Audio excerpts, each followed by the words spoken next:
monde, bienvenue sur ma chaîne. On va faire les énergies aujourd'hui de la semaine du 22 au 28 juin. On va aller voir un petit peu ce que cette semaine nous réserve. Voilà, j'espère que vous allez tous très bien, hein, les amis. C'est déjà la fin juin qui est là, qui arrive pour nous. Le temps passe si vite, très très vite. Il faut en profiter. Allez, on fait les énergies de la semaine. On y va. Du 28 au 20, du 22 au 28. Alors, que nous réserve cette semaine 22 au 28. Semaine du 22 au 28. Que nous réserve la semaine du 22 au 28 juin. On prend 3 cartes.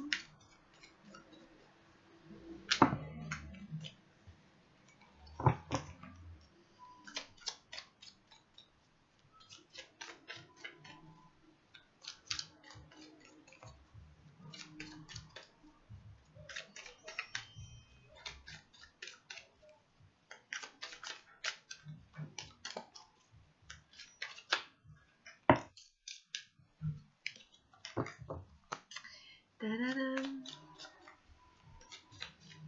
Hop, on prend une première carte ici. Donc, je vais vous baisser la caméra pour que vous voyez un peu le tirage en train de se faire. Hop. Une première carte ici. Ensuite, on met une deuxième carte juste à côté.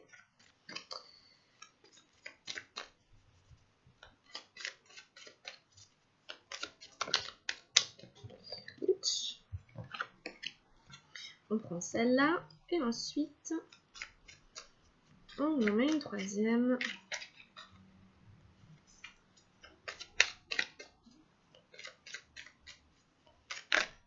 Hop, on met celle-là. Allez, c'est parti. On va aller retourner les cartes. Ah, on a eu la morale, la dame des nuages.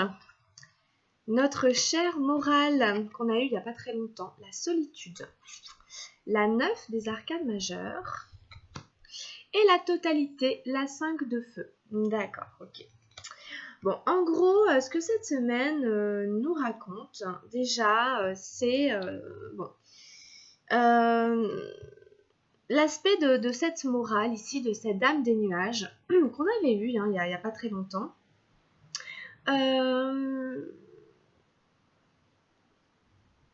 Cette morale qui nous dit tout le temps ce qu'on doit faire, ce qu'on ne doit pas faire, ce qui est bien, ce qui est mal. Cette morale qui est dans le mental et qui ramène tout à des jugements, des jugements de valeur, qui jugent tout le temps. Cet excès de morale, en fait, nous plonge dans la solitude pour certains d'entre nous. Il y a quelque chose qui fait que on n'arrive pas forcément à aller au-delà de la morale pour aller vers une forme de totalité. Alors, ici la solitude, c'est une arcade majeure, c'est une arcade assez forte. Elle est en plein milieu du tirage.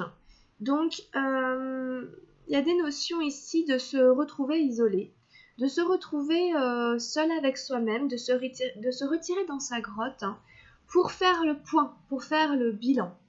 On va aller simplement en introspection.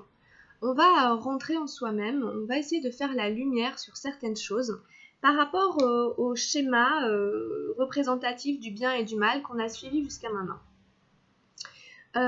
C'est-à-dire qu'en fait, d'une certaine manière, on essaye de suivre une morale, on essaye de coller à une éthique qui nous semble juste, qui nous semble bonne, où on se dit, mais si je fais comme ça devrait marcher, mais si je fais comme ça, je respecte mes valeurs, mes sentiments. Vous voyez, si je suis ces règles-là, normalement tout va bien. Eh bien, on va avoir suivi en fait un certain nombre de schémas comme ça, et du coup, on est ramené ici à une forme d'introspection. Je réfléchis sur l'éducation que j'ai reçue, sur les règles que je suis jusqu'à maintenant. Est-ce qu'elles sont bonnes? Est-ce qu'elles sont valables? Est-ce que ça vaut quelque chose? Je me questionne sur moi-même et je m'isole, je me mets en retrait afin de méditer. Je me mets en retrait afin de méditer sur les schémas moralisateurs, éthiques, voilà, que je suis depuis un certain temps. Est-ce qu'ils me rendent vraiment heureux? Est-ce que cette morale me permet vraiment d'être en harmonie avec moi-même? Est-ce que cette morale me permet vraiment d'être à l'écoute de toutes les parties de moi? Puisque à la fin, on a la totalité. Et la totalité, c'est ça, c'est écouter toutes les parties de soi. La totalité nous questionne sur est-ce que je prends vraiment en compte tout ce qui se passe à l'intérieur de moi, tous les aspects de moi-même, tous les sentiments que j'ai, les bons comme les moins bons, ceux que j'aime bien comme ceux que j'aime pas. Est-ce que j'arrive à accepter les défauts? Est-ce que j'arrive à accepter des fois ce que je veux pas voir, etc. Vous voyez? Cette totalité, c'est une forme d'intégrité. Donc en fait, on va aller méditer dans sa grotte, d'une certaine manière, évidemment, on va pas tous aller dans une grotte, mais on va avoir besoin de s'isoler, de se retirer, de méditer. Alors ça peut être méditer de manière tout à fait pratico-pratique, mais ça peut être simplement prendre un livre, ça peut être écrire, ça peut être aller marcher. On va avoir besoin de passer des moments seuls afin justement de se questionner sur est-ce que j'ai été vraiment intègre avec moi-même. Cette carte de la totalité, c'est, vous voyez, le trapéziste qui est concentré sur son action, sur ce qu'il est en train de faire pour ne pas tomber et pour ne pas faire foirer tout le numéro. Donc en fait, il ne va pas lui-même se mettre en danger, mais il ne va pas non plus mettre en danger les autres. Donc il y a aussi une notion ici de vigilance et de saisir un peu les opportunités. On est éveillé, on est vigilant à ce qui se passe, on est concentré. D'accord? On est concentré sur son but, sur son objectif, sur les actions qu'on est en train de mener. Tout notre état d'être est vraiment tendu vers ici, simplement aller chercher les mains de l'autre personne, parce que c'est ça qui va faire réussir tout le numéro, c'est ça qui va nous donner le succès, c'est ça qu'on va faire qu'on va se sentir bien heureux, satisfait. Il n'est pas question de se laisser tomber, il n'est pas question de laisser tomber les autres, il n'est pas question d'ignorer des parties de soi. Les autres parties, ça peut être des parties de soi. Il n'est pas question de fermer les yeux. Au contraire, ici, on demande d'être éveillé, d'être réveillé, d'être vigilant à ce qui se passe autour de nous, autour de soi. Et donc, c'est un peu ça, ici, cette semaine. Donc, c'est pas facile parce que la morale, elle est pas très cool. Vous voyez, la morale, c'est la marionnette de la dernière fois. Pour ceux qui ont regardé les énergies la semaine dernière, je crois. Il y avait vraiment cette morale qui était au centre avec la culpabilité. Donc ici, vous voyez, voilà, c'est un peu la marionnette qui tire les ficelles, qui s'amuse un petit peu avec nous, qui joue un petit peu avec nous, qui nous dit un coup c'est bien, un coup c'est pas bien, qui fait un peu ce qu'elle veut. Vous voyez, c'est pas quelqu'un de très sympathique, elle est pas gaie, elle est pas joyeuse, il n'y a pas de chaleur. Ici, il y a beaucoup plus de chaleur. Donc il y a aussi cet aspect de remettre peut-être de la chaleur dans nos vies, parce que avec la morale et la solitude, c'est froid. Il y a quand même beaucoup de froideur, on n'est pas très gai, on est un peu triste, on est un peu seul, on se sent jugé. Vous voyez, donc il y a un peu beaucoup de solitude quand même pour le début de la semaine. Il y a une forme d'introspection, mais il y a aussi vraiment à aller questionner les valeurs, les jugements de valeurs que l'on suit. Et est-ce qu'ils correspondent bien à ce qu'on veut? Est-ce qu'ils nous rendent heureux? Est-ce que c'est vraiment ce qu'on cherche? Voilà un peu les énergies de la semaine ici. Ensuite, on prend un message avec le tarot de la transformation. Après, on peut utiliser cette solitude qui nous est proposée pour faire un petit point, pour faire un petit bilan, pour avancer et pour aller vers une forme de totalité un peu plus mûre, un peu plus mature, un peu plus raisonnable. La morale, c'est pas forcément, c'est la raison, mais elle peut se tromper, elle peut avoir tort, cette morale. Hein. Ici, on a la compassion. C'est très intéressant justement par rapport au jugement de valeur, parce que la carte de la compassion nous dit que justement la colère n'est pas forcément mauvaise et l'amour n'est pas forcément bon. Vous voyez, ça vient justement mettre à l'envers cette morale. C'est la numéro 50. La compassion. Jésus est l'échangeur d'argent. Les gens viennent me voir pour me demander qu'est-ce qui est bien et qu'est-ce qui est mal. Je réponds que l'état de vigilance est bien et que le fait d'être inconscient ne l'est pas. Ce ne sont pas les actions que je qualifie de bonnes ou de mauvaises. Je ne dis pas que la violence est mauvaise, parfois la violence peut être juste. Je ne dis pas que l'amour est juste, parfois l'amour peut être mauvais. L'amour peut s'adresser à la mauvaise personne, ou encore l'amour peut cacher une mauvaise intention. Quelqu'un aime son pays et c'est terrible parce que le nationalisme est une malédiction. Quelqu'un aime sa religion mais cet amour-là le rend capable de tuer, d'assassiner, de brûler les autres temples. L'amour n'est pas toujours bon ni la colère toujours mauvaise. Alors qu'est-ce qui est bon et qu'est-ce qui ne l'est pas? Selon moi, l'état de vigilance est bon. Si vous êtes en colère tout en étant pleinement conscient, alors même la colère est bonne.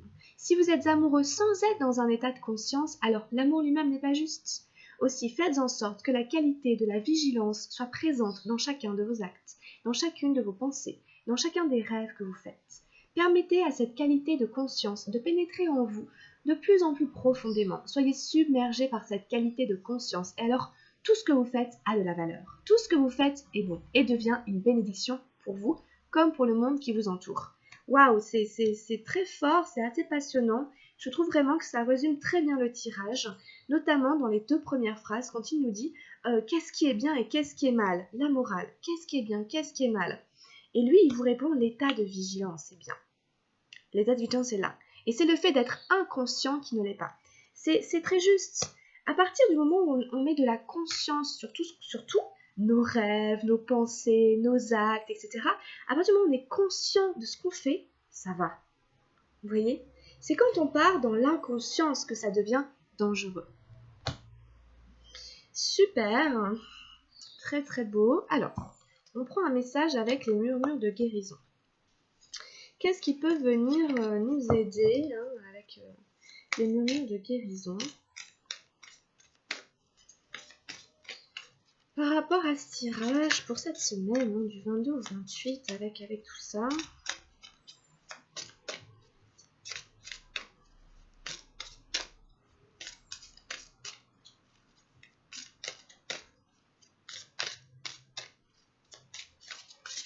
C'est ça, quand on aime quelqu'un pour les mauvaises raisons, qu'on reste par dépendance affective, qu'on reste par peur d'être tout seul, vous voyez, qu'on aime quelqu'un qui nous maltraite, qu'on aime quelqu'un qui est pas juste, qu'on aime quelqu'un qui nous fait attendre injustement, vous voyez, dans ces cas-là, voilà, vaut mieux, c'est pas, l'amour n'est pas bon. Et la colère n'est pas toujours mauvaise. Quand on se met en colère pour défendre l'injustice, quelque part, on a raison. C'est ça le truc. Alors, avec les messages de guérison, oui, on a les murmures de guérison, on a les réponses intérieures. Évidemment, toutes les réponses sont à l'intérieur de nous. Alors là, voilà, c'est très juste. Oups, on a toutes les réponses à l'intérieur de nous. Alors, je jette un coup d'œil au livret. On nous dit de ne pas chercher à l'extérieur la cause de nos problèmes. Si on se sent agressé ou angoissé, on doit aller voir à l'intérieur de soi. Alors peut-être qu'on a été conditionné à blâmer les autres, la fameuse morale qui peut-être nous a habitués à tout reporter sur les autres. Alors évidemment, personne ne nous en veut, personne ne cherche à nous nuire. On doit essayer de savoir ce qui se passe à l'intérieur de nous. La carte nous demande qu'est-ce que vous ressentez exactement. Et elle nous invite à sortir des schémas limitatifs. Voilà, les schémas limitatifs de la morale, entre autres. En surmontant la cause, vous diminuerez les effets. Créez un espace quotidien où vous ferez votre inventaire émotionnel. Trouvez un endroit où méditer dans le calme et détendre votre esprit. Puis posez-vous des questions. Notez toutes les nouvelles idées qui émergent pendant ce processus. L'examen de vous-même et de votre rôle dans une situation vous aidera à devenir plus conscient. Cette observation de l'âme ainsi que les conseils d'un ami de confiance peuvent vous mener à la réponse la plus appropriée. Vous reconnaîtrez cette réponse au fait qu'elle vous remontera le moral. Vous serez alors capable d'entrevoir une solution positive pour toutes les personnes concernées. Vous serez inspiré et réconforté par l'écoute de votre propre sagesse. Une fée vole à bord d'une rose très haut au-dessus d'un paysage. Elle tient une bougie qui représente les 4 principaux archanges, Michael, Raphaël, Gabriel et Uriel. Cette bougie reflète la lumière qui brille en votre âme. Le vert est associé à la santé, au bien-être et au bonheur. Le doux parfum de la rose procure une sensation de paix. Les jolies ailes de la fée mettent l'accent sur la liberté de votre âme. Vous pouvez survoler la situation et tout transformer. Tout bouge constamment, tout change et se développe. Ayez confiance dans le cycle des bouleversements qui vous emporte et votre conscience en sortira grandie. Voilà, j'aime bien aussi parce que justement, ça parle de méditer ou de noter sur un carnet ce qui se passe à l'intérieur de soi, ses ressentis, le rôle que l'on joue dans une situation, afin de devenir plus conscient, comme nous le dit le tirage depuis tout à l'heure. Voilà. Ok, parfait. Alors, on continue avec l'oracle de Gaïa, que j'ai acheté il n'y a pas très longtemps. Alors, si on demandait un conseil à Gaïa, si Gaïa devait nous donner un conseil pour ce tirage, pour cette semaine, lequel serait-ce? Lequel serait-il? C'est celui-là. Ouh. On a le voyage sacré, super belle carte. Les cycles de la vie, famille, transformation. Alors, comme disait la carte des réponses intérieures, il y a des changements, il y a des transformations, il y a des bouleversements qui arrivent, et on doit un petit peu s'en remettre au cycle de la vie. En effet, voilà, ça nous parle beaucoup des cycles. Et là, c'est le voyage sacré. C'est la 22, justement. Alors, où est mon livret? C'est par là. Alors, je jette un œil à ce que dit la carte. Cycle de vie, famille, transformation. La vie est un voyage physique à travers le temps et l'espace, mais également un voyage spirituel qui transcende leurs limites. Ah voilà, le voyage spirituel qui transcende les limites du temps et de l'espace. Physiquement, nous sommes nés de la terre et nous y retournerons. Mais spirituellement, nous ne sommes jamais nés et jamais morts, nous ne venons pas au monde et nous ne le quittons pas. Cette carte nous rappelle que nous sommes bien plus que notre corps physique. Du point de vue de l'esprit, notre vie actuelle ne fait pas plus d'une page dans le livre de l'histoire éternelle. Nous sommes les personnages d'une pièce de théâtre cosmique et nous partageons la scène avec les membres de notre famille et de notre entourage. Chaque pièce a été écrite pour rendre le maximum d'effets dramatiques, autrement tout serait bien ennuyeux. Mais nous restons des acteurs. On requiert de nous de bien jouer notre rôle, car c'est grâce au drame humain et aux différents rôles que nous y tenons que notre compréhension de l'amour se développe et grandit. Nous comprenons ainsi combien la vie est sacrée. Rendez grâce à votre âme pour le voyage qu'elle accomplit. C'est très intéressant parce que la morale m'a fait penser à la marionnette. C'est un peu cette notion de théâtre. On est les acteurs. On est les acteurs et non pas les spectateurs. Et on nous demande de bien jouer notre rôle. C'est assez sympa. Les affirmations positives de cette carte sont « Mon rôle dans la vie n'est que transitoire en essence. Je suis un être de lumière. Ma famille est mon meilleur professeur. Le drame humain m'aide à développer ma compréhension de l'amour. Et mon âme transcende le temps et l'espace. » Ok, donc en effet, on est né dans une famille qui nous aide justement qui est notre professeur. Voilà, c'est cette morale ici. Et il y a peut-être des drames, il y a peut-être des choses, évidemment, vous savez, c'est dans la famille que se joue notre karma, donc rappelez-vous que nous sommes en voyage, en transit, et que tout est comme ça. Et puis on finit avec un petit message des anges gardiens. Alors, quel serait le message de nos anges gardiens pour nous aider dans ce voyage de cette semaine, dans ce court voyage d'une semaine là, qu'est-ce qui peut venir nous aider sur cette semaine-là? Alors, c'est quoi l'expression?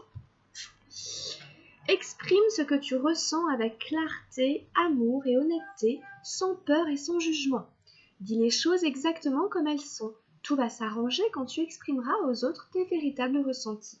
Crois dans le pouvoir de la vie à te guider et à guérir tes soucis. L'expression individuelle est libératrice et guérisseuse. Voilà. Une fois de plus, on nous invite peut-être à écrire, à se libérer, à exprimer nos ressentis. Ça peut nous aider à y voir clair. Voilà, bon écoutez, on a fini le tirage, c'est bon pour cette semaine. Écoutez, je vous souhaite à tous de bien passer cette semaine, portez-vous bien les amis, je vous souhaite plein de bonnes choses. Et puis on se retrouve pour les guidances de début juillet que je suis en train de faire en ce moment. Plein de bisous, à très bientôt. Bye bye les amis, ciao.